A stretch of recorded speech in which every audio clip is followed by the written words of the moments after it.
What's up, guys, and welcome to Q&A, the show where I take your questions from YouTube and Twitter and answer them here on this show in video format. And as always, if you want to make sure your question has the best chance to be on the show, make sure that you're subscribed and notified so you can be notified when the post goes up on Thursday mornings. That way you can ask on the show. But without further ado, let's get into the questions. And the first one is from McCall, who says, "Hey, Quincy, do you see the Browns actually making a move at right guard, or do you think they're set right now?" I think they're pretty set. I think they're fine with Wyatt Teller starting at right guard. It doesn't even look like Chris Hubbard is competing back there, and it doesn't seem like there's a real competition going for right guard. So Wyatt Teller is pencil him in. He's going to be the starter come opening day unless there is a massive surprise or injury that changes that. But expect Wyatt Teller to start. I don't think they're going to really look for other options. There was the reports of them trying to bring in a veteran, but until they do bring that veteran in, it's Wyatt Teller's job because nobody in this roster is pushing him for that spot. And to be fair to Wyatt Teller, he's actually not had a bad camp. He's not been a bad spot in that offensive line, and I think if the Browns are trying to make sure they don't have to spend extra money where they don't need to, I think Wyatt Teller's been holding his own ground. This question comes from Giants Nation, who says, "What's up, Quincy? Back at you with another great question. My question is, 1, do you think the Packers did Aaron Rodgers dirty by drafting Jordan Love? And 2, where do you think Aaron Rodgers will be traded / go with Green Bay after he's done with them?" Yeah, I mean, I get it. Football is a business, and, teams got to do what's best for them and whatever, and players got to do the same for what's best for them as well. But, yeah, I do think they did him a little dirty. I mean, like, if you're going to make that transition as obvious as they were going to make it, you could have let him know. But I understand why they wouldn't want to let him know from a selfish team perspective. So I get why it happened.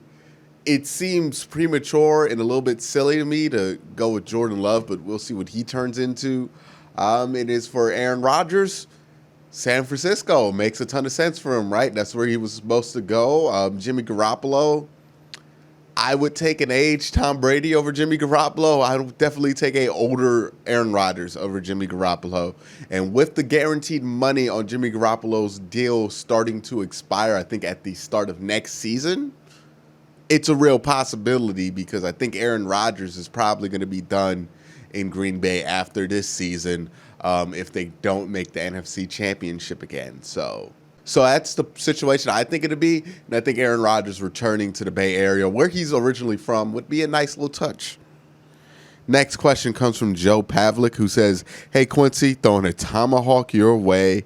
If the Browns decide to trade for a vet linebacker or step in for Mack Wilson, what would the minimum / maximum amount of capital draft picks of the players that you would be willing to give up?" I mean, like, I'd give up David Njoku at this point. I'd give up to a third-round pick for a Pro Bowl linebacker. Like C.J. Mosley, you'll get a third-round pick for. But, somebody like a Sean Lee, fifth, sixth-round pick, maybe David Njoku attached to that to sweeten the pot. But, I'm not going to give up anything more than a third-rounder. And if I'm going to give up a third-rounder, I want a Pro Bowler. So that would be the terms for the Browns if they're going to trade.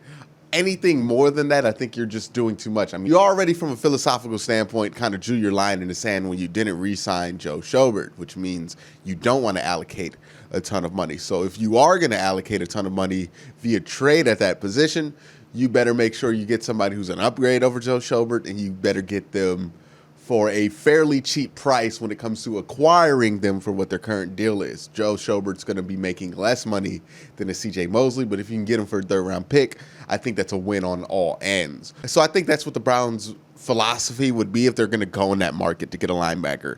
Be honest with you, it doesn't even seem like they're really going to go in that market to get a linebacker.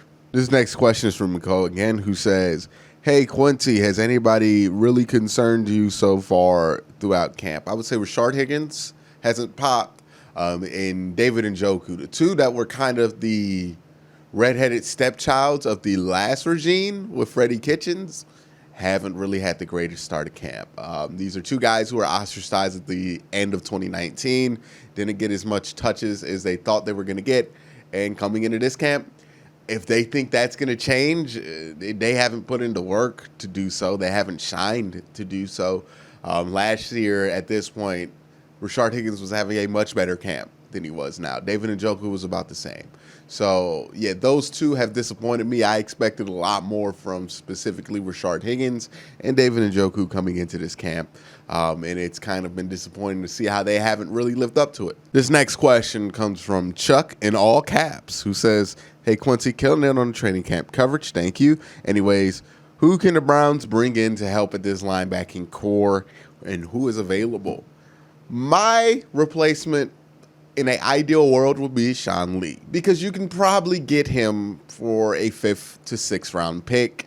He's not expensive, and he's a veteran linebacker that's going to be able to give you some versatility in both the run and the pass game, and he's just done it for a while, and I feel like he can help. Other than that, I don't really have a specific name.